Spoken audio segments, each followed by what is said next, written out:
Hello students. Students, in the previous class we have discussed about a colligative property, the fourth colligative property, osmotic pressure. And in that property we have discussed about the osmosis process, and after that we have discussed about the osmotic pressure and reverse osmosis. So students, हमें reverse osmosis के अंदर एक example पढ़ा था जिसको हमने बोला था क्या, डिसैलिनेशन ऑफ सी वाटर। ठीक है, ये एग्जांपल हमने किया था कि रिवर्स ऑस्मोसिस का एग्जांपल क्या है, डिसैलिनेशन ऑफ सी वाटर। ठीक है, यानी कि समुद्र के पानी को लवण रहित करना, यानी कि उसमें से नमक को अलग करना, उसको बोला जाता है डिसैलिनेशन ऑफ सी वाटर। ठीक है, समुद्र के पानी को नमक से अलग करना। तो इसके अंदर हम जानेंगे कि कैसे रिवर्स ऑस्मोसिस प्रोसेस एक्चुअल में होती है। तो बच्चों इसमें क्या होता है, ये आपको दिखाई दे रहा होगा डायग्राम। इसके अंदर क्या है, यहाँ पे हमने फ्रेश वाटर है लिया है और यहाँ पे सॉल्टी वाटर लिया है। ठीक है, नमक का पानी है, जो इसको हम सी वाटर भी बोल सकते हैं। ठीक है, जो है ये सी वाटर है, यानी कि सोल्ट वाला पानी है। ठीक है, जब हम फ्रेश वाटर अगर देखें तो ये क्या है, सिर्फ H2O है और ये H2O प्लस में NaCl भी है, यानी कि इसके अंदर नमक भी है। अब इसके अंदर NaCl की मात्रा भी है, यानी कि नमक भी है, तो इसके अंदर क्या होगा, सोल्यूट क्या होगा, नमक होगा, और इसके अंदर सोल्यूट नहीं है। ठीक है, तो ये क्या है, ये सिर्फ एक मतलब ये क्या होगा, लो कंसंट्रेटेड सॉल्यूशन होगा। क्यों होगा लो कंसंट्रेटेड, क्योंकि इसके अंदर सोल्यूट की मात्रा बहुत ही कम है, ऑलमोस्ट नेग्लिजिबल है, क्योंकि बिल्कुल फ्रेश वाटर है, सिर्फ सोलवेंट है। ठीक है, और इसमें क्या है, इसके अंदर नमक भी है, नमक जो एक सोल्यूट है। ठीक है, नमक सोल्यूट इसके अंदर, वाटर के अंदर, वाटर क्या है, सोलवेंट, उसके अंदर जब डिसोल्व किया गया, मतलब हो रखा है, डिसोल्व हो रखा है, तो ये क्या बना रहा है, सोल्यूशन बना रहा है, जो क्या है, हाईली कंसंट्रेटेड है। ठीक है, जो ज्यादा कंसंट्रेटेड है। हाईली कंसंट्रेटेड का मतलब इसके अंदर सोल्यूट की मात्रा ज्यादा है। ठीक है, तो according to the osmosis process the molecule of solvent, the particles or molecules of solvent moves from lower concentration region to higher concentration region। ठीक है, अकॉर्डिंग टू ऑस्मोसिस प्रोसेस क्या होगा कि लोअर कंसंट्रेशन वाला जो रीजन है solute का, उससे सोलवेंट के मॉलिक्यूल्स मूव करेंगे हायर कंसंट्रेशन की तरफ। ठीक है, लेकिन अगर इस पे एक प्रेशर एक्सर्ट किया जाए, जो एक्सटर्नल प्रेशर अगर इस पे लगा दिया जाए, तो क्या होगा, जो किसके इक्वल हो, ऑस्मोटिक प्रेशर के इक्वल हो, तो ये स्टॉप हो जाएगी जो प्रोसेस है ऑस्मोसिस की। यानी कि जो फ्रेश वाटर है ये साल्ट वाटर की तरफ आ रहा है इस एसपीएम के थ्रू, यानी कि सेमी परमेबल मेम्ब्रेन के थ्रू, तो वो रुक जाएगा। ठीक है, लेकिन इन केस अगर हमने जो एक्सटर्नल प्रेशर है वो पाई से, पाई क्या है हमारा ऑस्मोटिक प्रेशर, ऑस्मोटिक प्रेशर से ज्यादा लगा दिया, तो क्या होगा, ये प्रोसेस जो है रुकी हुई थी ये उल्टी स्टार्ट हो जाएगी, यानी कि रिवर्स वे में स्टार्ट हो जाएगी। यानी कि पहले जो सोलवेंट है lower concentration to higher concentration जा रहा था, अब higher concentration to lower concentration जाने लगेगा, यानी कि फ्रेश वाटर के मॉलिक्यूल जो हैं वो सोल्ट वाटर की ओर से फ्रेश वाटर वाले रीजन में जाने लग जाएंगे। ठीक है, तो जैसे ये जाने लग जाएंगे फ्रेश वाटर के मॉलिक्यूल सॉल्ट वाटर रीजन से फ्रेश वाटर रीजन की तरफ, तो ये सेमी परमेबल मेम्ब्रेन के थ्रू पास करेंगे। ठीक है, किसके थ्रू पास करेंगे, सेमी परमेबल मेम्ब्रेन के थ्रू। और सेमी परमेबल मेम्ब्रेन में क्या होता है, सोल्यूट पार्टिकल्स नहीं जा पाते। ठीक है, तो उसके जो अंदर जो माइनर पोर्स होते हैं, यानी कि छोटे छोटे छिद्र होते हैं, उनमें से क्या होगा, सोलवेंट पार्टिकल्स मूव कर जाएंगे, सोलवेंट मॉलिक्यूल्स मूव कर जाएंगे और सोल्यूट जो है यहीं पे छन के रह जाएंगे। ठीक है, इस प्रकार से हम जो सोल्ट वाटर है उसमें से सोल्ट को अलग कर पाते हैं इस प्रोसेस से, जिसको बोला जाता है रिवर्स ऑस्मोसिस प्रोसेस। ठीक है, तो ये है इसके अंदर, इसमें क्या बोलेंगे हम, when A pressure greater than the osmotic pressure is applied, जब एक प्रेशर एक्सर्ट किया गया जो ग्रेटर देन है किससे, पाई से, यानी कि ऑस्मोटिक प्रेशर से, ऑन द सॉल्ट वाटर, इस सॉल्ट वाटर के ऊपर, then the pure water flows, pure water है जो सोल्ट के अंदर जो इस साइड से आया हुआ था, वो क्या करेगा, वो फ्लो करेगा from salt water side to pure water side, salt water region से प्योर वाटर रीजन की तरफ मूव करेगा थ्रू एसपीएम यानी कि सेमी परमेबल मेम्ब्रेन के थ्रू, ठीक है। Thus the water obtained doesn't contain salt, यानी कि जो यहाँ पे वाटर हमें प्राप्त होगा उसके अंदर साल्ट नहीं होगा, ठीक है। तो ये था हमारा desalination of water, desalination of sea water, ठीक है। तो ये था हमारा एग्जांपल रिवर्स ऑस्मोसिस के का। इसके बाद हमारा इंपॉर्टेंट जो टॉपिक आता है वो आता है एबनॉर्मल मोलर मास, ठीक है। एबनॉर्मल मोलर मास क्या होगा, यानी कि इसके नाम से पता चल रहा है कि नॉर्मल जो नॉर्मल मोलर मास ना हो वो होता है एबनॉर्मल मोलर मास, ठीक है। तो बच्चों इसमें बेसिकली होगा क्या, जैसे हम कोलिगेटिव प्रॉपर्टीज का यूज कर रहे हैं किसके लिए, मोलर मास ऑफ सोल्यूट निकालने के लिए, ठीक है। मोलर मास ऑफ सोल्यूट तो हम निकाल रहे हैं, लेकिन क्या वो सही है, मोस्ट ऑफ द केसेस में तो सही होता है, लेकिन कुछ केसेस में क्या होता है, जो हमारा मोलर मास निकल के आता है कोलिगेटिव प्रॉपर्टीज के थ्रू, वो क्या होता है, एक्यूरेट नहीं होता। कितना एक्यूरेट नहीं होता, जो हमारी एक्सपेक्टेड या नॉर्मल मोलर मास है, यानी कि जो एक हमारा जो सोल्यूट है उसका नॉर्मल जो मोलर मास है, या जो एक्सपेक्टेड है कि हाँ इतना मोलर मास आना चाहिए, जो हमारा थ्योरेटिकल वैल्यू है उसकी, अगर उतना नहीं आता कोलिगेटिव प्रॉपर्टीज के थ्रू कैलकुलेट करके, तो वो मास कैसा होगा, एबनॉर्मल होगा, वो नॉर्मल नहीं ना होकर के एबनॉर्मल मोलर मास होगा। इसी को बोला जाता है एबनॉर्मल मोलर मास का कंसेप्ट, ठीक है। तो एबनॉर्मल मोलर मास के अंदर हम पढ़ते हैं कि हम जानते हैं कि कोलिगेटिव प्रॉपर्टीज क्या करती है, हेल्प करती है हमारे कैलकुलेट करने में मोलर मास को ऑफ सोल्यूट, ठीक है। But in some cases the molar mass determined by these methods do not agree with the expected or theoretical value, ठीक है। कई बार वो अलग आ जाता है, ठीक है। तो इसकी डेफिनेशन क्या बनेगी बेसिकली एबनॉर्मल मोलर मास की, molar mass which is either lower और ग्रेटर देन द एक्सपेक्टेड और normal molar mass is called abnormal molar mass, यानी कि वो मोलर मास जो या तो कम है या ज्यादा है एक्सपेक्टेड या नॉर्मल मोलर मास से, ठीक है। जो नॉर्मल मोलर मास है हमारा उससे अगर ज्यादा है या कम है तो वो क्या आएगा, हमारा एबनॉर्मल मोलर मास की कैटेगरी में आएगा, ठीक है। तो अब क्या होगा, हम जो है अगर हमें अब एक्यूरेट करना है, क्योंकि हमें पता चलेगा कि जो एबनॉर्मल मोलर मास है ये नॉर्मल वैल्यू से अलग है या ज्यादा है या कम है, ठीक है। तो उसको हम ठीक कैसे करेंगे, एक्यूरेट वैल्यू कब प्राप्त की जा सकती है मोलर मास की कोलिगेटिव प्रॉपर्टीज के थ्रू, वो सिर्फ दो ही कंडीशन में प्राप्त की जा सकती है। पहली है क्या, द सॉल्यूशन इज डाइल्यूट, अगर सॉल्यूशन डाइल्यूट होगा, यानी कि जो सॉल्यूशन है हमारी उसमें सॉल्वेंट की मात्रा बहुत ज्यादा होगी और सोल्यूट की मात्रा ऑलमोस्ट नेग्लिजिबल होगी, ठीक है।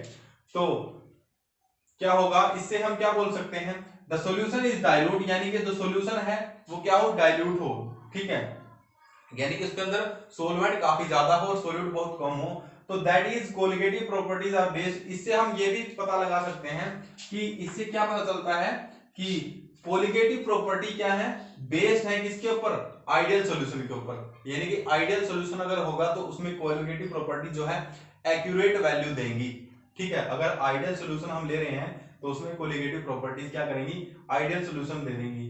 क्यों, आइडियल जो जो मतलब एक्चुअल वैल्यू है, एक्यूरेट वैल्यू है वो देंगी। क्यों देंगी, क्योंकि डाइल्यूट सॉल्यूशन क्या होता है, बेसिकली हमने जब आइडियल सॉल्यूशन वाला कंसेप्ट पढ़ा था उसके अंदर हमने पढ़ा था कि अगर किसी सॉल्यूशन को डाइल्यूट कर दिया जाए तो वो क्या करता है, आइडियल सॉल्यूशन की तरह बिहेव करने लगता है। तो इससे हम ये पॉइंट निकाल सकते हैं कि अगर सॉल्यूशन डाइल्यूट है तो इसका मतलब क्या है कि कोलिगेटिव प्रॉपर्टी आइडियल सॉल्यूशन के ऊपर बेस्ड है। अगर आइडियल सॉल्यूशन होगा तो कोलिगेटिव प्रॉपर्टी जो है accurate value of molar mass दिखाएंगी, ठीक है। तो अब क्या होगा, इसमें पढ़ सकते हैं हम इन कंसंट्रेटेड सॉल्यूशन, ऐसा क्यों होता है कि इन जो कंसंट्रेटेड सॉल्यूशन है, यानी कि जिसके अंदर हमारा सोल्यूट की मात्रा ज्यादा है, ठीक है, मतलब काफी ज्यादा है, तो उसमें जो पार्टिकल्स होंगे उसके वो बिगेन करेंगे क्या करना, इंटरेक्ट करना स्टार्ट कर देंगे दूसरे के साथ। जो सोल्यूट के पार्टिकल हैं वो एक दूसरे के साथ भी इंटरेक्ट करेंगे और साथ में सोलवेंट के पार्टिकल्स के साथ भी इंटरेक्ट करेंगे, जिससे क्या हो जाएगा, जो सॉल्यूशन है नॉन आइडियल की तरह बिहेव करेगा, नॉन आइडियल बन जाएगा। इसीलिए कोलिगेटिव प्रॉपर्टीज का फिर वहां पे क्या होगा, जो मोलर मास कैलकुलेट करेंगे वो एक्यूरेट ना आ पाएगा, ठीक है। उसके बाद हमारा सेकंड पॉइंट क्या है, तो फर्स्ट पॉइंट में हमें सिर्फ क्या याद रखना है कि accurate value of molar mass find out करने के लिए बाय यूजिंग कोलिगेटिव प्रॉपर्टी हमें दो बातों का ध्यान रखना है। पहली बात क्या है उसमें से, द सॉल्यूशन इज डाइल्यूट, कि सॉल्यूशन डाइल्यूट होना चाहिए, यानी कि सॉल्यूशन के अंदर सॉल्वेंट की मात्रा बहुत ज्यादा होनी चाहिए, और जो सोल्यूट है वो ऑलमोस्ट नेग्लिजिबल होना चाहिए, ठीक है। तो सेकंड पॉइंट क्या बोल रहा है, the solute must be dissociative, must not dissociate और associate in solution that is colligative is only form non electrolyte solute, ठीक है, only for non electrolyte solute. तो सेकंड प्रॉपर्टी हमारी क्या, सेकंड जो रूल है वो क्या बोल रहा है कि जो सोल्यूट होना चाहिए वो मस्ट नॉट डिसोसिएट, मतलब वो अलग नहीं होना चाहिए, डिसोसिएट नहीं होना चाहिए, ठीक है, और एसोसिएट इन सॉल्यूशन, यानी कि ना तो वो अपने जो पार्टिकल से डिसोसिएट यानी कि अलग होना चाहिए, और ना ही किसी और पार्टिकल्स के साथ एसोसिएट यानी कि जुड़ना चाहिए, ठीक है। ये नहीं है कि एक के साथ डिसोसिएट होके दूसरे के साथ एसोसिएशन कर ले वो, ठीक है, ऐसा नहीं होना चाहिए। सो स्टूडेंट्स, हमने डिस्कस किया था एबनॉर्मल मोलर मास के बारे में, ठीक है। एबनॉर्मल मोलर मास क्या होता है, वो मोलर मास जो हमारा नॉर्मल मोलर मास होता है उससे कम या ज्यादा हो, उसको बोला जाता है एबनॉर्मल मोलर मास, ठीक है। तो ये हमने कहां से एबनॉर्मल मोलर मास का कंसेप्ट कैसे जाना था, कि जो हमारी कोलिगेटिव प्रॉपर्टीज हैं, ठीक है, जब उनके अंदर क्या दिए गए हैं, हमें हर एक कोलिगेटिव प्रॉपर्टी में एक फॉर्मूला है जिससे हम क्या निकाल सकते हैं, मोलर मास ऑफ सोल्यूट निकाल सकते हैं, ठीक है। अब वो जो मोलर मास ऑफ सोल्यूट आ रहा है वो क्या है, हमारा एबनॉर्मल है, ठीक है। कई केसेस में क्या है, वो जो थ्योरेटिकल वैल्यूज हैं उनके साथ क्या है, कंपेरेबल नहीं है, ठीक है, उनके इक्वल नहीं है, तो इसलिए वहां पे वो क्या हो जाता है, एबनॉर्मल मोलर मास हो जाता है, ठीक है।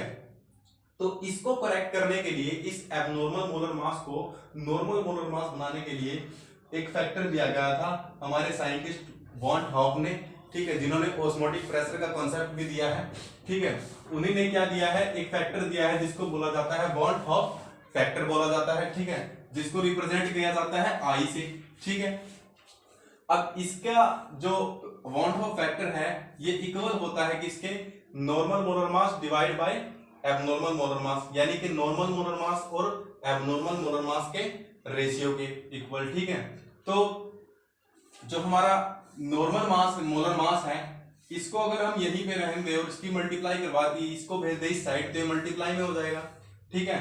तो ये क्या बनेगा, I into abnormal molar mass, यानी कि जो हमारा कोलिगेटिव प्रॉपर्टीज के थ्रू हमें क्या मिल रहा था, एबनॉर्मल मोलर मास मिल रहा था, जो कि थ्योरेटिकल वैल्यू से सेम नहीं था, उनकी तरह नहीं था, ठीक है। तो यानी कि एबनॉर्मल मोलर मास मिल रहा था हमें कोलिगेटिव प्रॉपर्टीज से, तो उसकी अगर I जो हमारा क्या है, वॉन्ट ऑफ फैक्टर है, या इसको करेक्शन फैक्टर भी बोल सकते हैं, ठीक है, करेक्शन फैक्टर भी बोल सकते हैं इसको, या वॉन्ट ऑफ फैक्टर, यानी कि जो हमारा करेक्शन फैक्टर है अगर इससे मल्टीप्लाई करवा दे तो हमारा जो मोलर मास है वो क्या बन जाएगा, एक्यूरेट आ जाएगा, बिल्कुल, ठीक है, बिल्कुल करेक्ट वैल्यू आ जाएगी, ठीक है।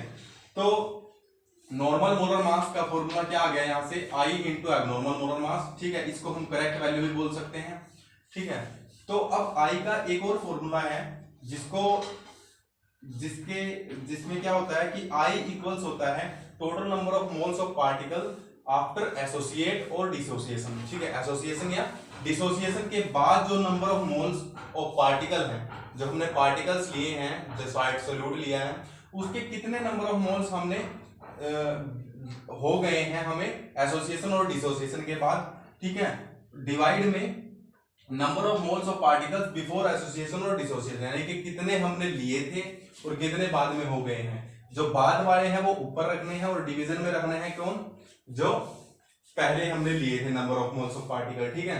तो एसोसिएशन और डिसोसिएशन क्या होता है, एसोसिएशन और डिसोसिएशन क्या होता है बच्चों, एसोसिएशन तो वो होता है जब जो दो छोटे मॉलिक्यूल आपस में मिलकर एक बड़ा मॉलिक्यूल बना दे, और डिसोसिएशन क्या होता है जब एक मॉलिक्यूल दो या दो से अधिक मॉलिक्यूल्स में टूट जाए। ऐसे ही दो या दो से अधिक मॉलिक्यूल जब एक बना देते हैं तो वो क्या बन जाता है, एसोसिएशन, और जब टूट जाते हैं दो या दो से अधिक में तब वो डिसोसिएशन, ठीक है। तो डिसोसिएशन के बाद जो हमारे number of moles of particle हैं वो हमें न्यूमरेटर में रखना है और डिनोमिनेटर में क्या रखना है, जो पहले हमने लिए थे number of moles of particle. ठीक है, तो यहां से आई की वैल्यू कैलकुलेट हो जाएगी।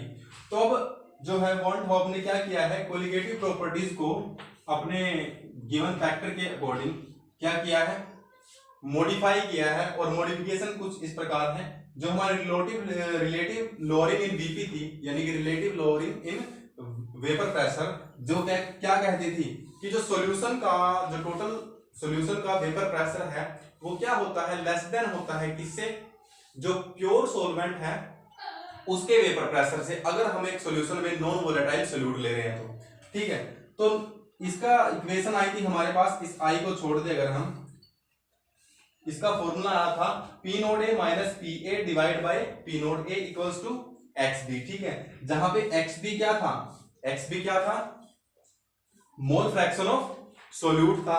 ठीक है, मोल फ्रैक्शन ऑफ सोल्यूट था। और पी नोट ए क्या था, पी नोट ए क्या था, vapour pressure of pure solvent A. ठीक है, और पी ए क्या था, वेपर जो partial vapour pressure of A था। ठीक है, और नीचे डिवाइड में पी नोट ए वही। ठीक है, vapour pressure of pure solvent A. ठीक है, तो ये हमारा फॉर्मूला था। तो इसने क्या बोला है, यानी कि जो ये वैल्यू आ रही है ये किसकी वैल्यू आ रही है, एब्नॉर्मल मोलर मास की वैल्यू आ रही है। ठीक है, अगर हम इसकी मल्टीप्लाई आई से करवा दें तो क्या हो जाएगा, नॉर्मल मोलर मास आ जाएगा। ठीक है, तो सिंपली हमने क्या किया, आई का मल्टीप्लाई करवा दिया जो वॉन हॉफ द्वारा गिवन मॉडिफिकेशन है उसके अकॉर्डिंग। ठीक है, तो क्या बन गया, फॉर्मूला मॉडिफाई होने के बाद P nought A minus P A divide by P nought A is equals to I multiplied by mole fraction of B या मोल फ्रैक्शन ऑफ सोल्यूट। ठीक है, तो ये बन गया हमारा फॉर्मूला आफ्टर मॉडिफिकेशन। ठीक है, इसका relative lowering in vapour pressure का। उसके बाद हमारा नेक्स्ट था जो कोलिगेटिव प्रॉपर्टी थी, एलिवेशन इन बॉइलिंग पॉइंट थी, जो हमारी क्या आ रही थी, del TB is equals to KB into M. ठीक है, जहां पे ये डेल टीबी क्या था, एलिवेशन इन बॉइलिंग पॉइंट या चेंज इन बॉइलिंग पॉइंट। ठीक है, और केबी क्या था हमारा, जो मोलर एलिवेशन कांस्टेंट था, एम क्या था हमारे मोलैलिटी। ठीक है, तो ये था हमारा एलिवेशन इन बॉइलिंग पॉइंट में क्या बोला गया था कि जो हमारा सॉल्यूशन का जो बॉइलिंग पॉइंट होता है वो ग्रेटर देन होता है, ठीक है, किससे, प्योर सॉल्वेंट के बॉइलिंग पॉइंट से। ठीक है, ये बोला था एलिवेशन इन बॉइलिंग पॉइंट में। ठीक है, और इसका रिलेशन दिया था ऐसे, जब हम ये वैल्यू जो हमारे पास आएगी ये किसकी आएगी, एब्नॉर्मल मोलर मास की, तो इसको आई से मल्टीप्लाई करवा दिया तो ये बन गया नॉर्मल मोलर मास। ठीक है, और ये हो गई इस फॉर्मूले की मॉडिफिकेशन, क्या हो गया, del TB is equals to I into KB into M. ठीक है, जहां पे आई क्या है, हमारा वेन होफ फैक्टर या करेक्शन फैक्टर। ठीक है, उसके बाद डिप्रेशन इन फ्रीजिंग पॉइंट था, उसमें क्या बोला गया था कि जो हमारा सॉल्यूशन है उसका फ्रीजिंग पॉइंट क्या होता है, लेस आता है किससे, as compare to the freezing point of the pure solvent. ठीक है, अगर हम नॉन वोलेटाइल सॉल्यूट ले रहे हैं तो इसका फॉर्मूला क्या था, del T of F is equals to K F into M, जहां पे डेल टी एफ क्या था, depression in freezing point, K F क्या था हमारा मोलर डिप्रेशन कांस्टेंट, एम क्या था मोलैरिटी। ठीक है, तो यहां पे जब आई, अगर ये हमारा क्या है एब्नॉर्मल मोलर मास, इसकी मल्टीप्लाई करवा देंगे करेक्शन फैक्टर के साथ, तो ये क्या बन जाएगा, करेक्ट वैल्यू आ जाएगी, यानी कि नॉर्मल मोलर मास बन गया। तो ये मॉडिफिकेशन हो गई डिप्रेशन इन फ्रीजिंग पॉइंट की, यानी कि del T F is equals to I into K F into M. ठीक है, उसके बाद हमारा ऑस्मोटिक प्रेशर जो हमारी fourth and last colligative property थी। ठीक है, उसका फॉर्मूला क्या था हमारे पास, pi is equals to, pi से हम क्या डिनोट कर रहे हैं, ऑस्मोटिक प्रेशर, यानी कि osmotic pressure is equals to C into R into T, जहां पे सी क्या था, कंसेंट्रेशन ऑफ सॉल्यूशन या मोलैरिटी। ठीक है, और आर क्या था हमारा गैस कांस्टेंट, टी क्या था टेम्परेचर। ठीक है, तो अब क्या होगा, क्योंकि ये भी क्या है एब्नॉर्मल मोलर मास है, इसकी भी मल्टीप्लाई आई से करवा दी तो ये भी क्या बन गया अब नॉर्मल मोलर मास। तो ये थी मॉडिफिकेशन जो ऑस्मोटिक प्रेशर के अंदर हुई, यानी कि पाई जो कि क्या है ऑस्मोटिक प्रेशर इक्वल आ जाएगा I into C into R into T, जहां पे I क्या है करेक्शन फैक्टर या वन टॉप फैक्टर, C क्या है कंसंट्रेशन ऑफ सॉल्यूशन, R क्या है गैस कांस्टेंट, T क्या है गिवन टेम्परेचर। ठीक है, तो ये थी हमारी जो मॉडिफिकेशन थी according to the van Hoff factor, जिसके द्वारा हम क्या मिल रहा है हमें नॉर्मल और correct value of molar mass of solute मिल रही है। ठीक है, इसके बाद हम जानेंगे नेक्स्ट क्लास में कि जो हमारा वन टॉप फैक्टर है उसके थ्रू हम डिग्री ऑफ डिसोसिएशन या डिग्री ऑफ एसोसिएशन कैसे निकाल सकते हैं। ठीक है, उसके बाद हम जानेंगे जो हमारा लास्ट टॉपिक है। नेक्स्ट क्लास में मिलते हैं। Thank you.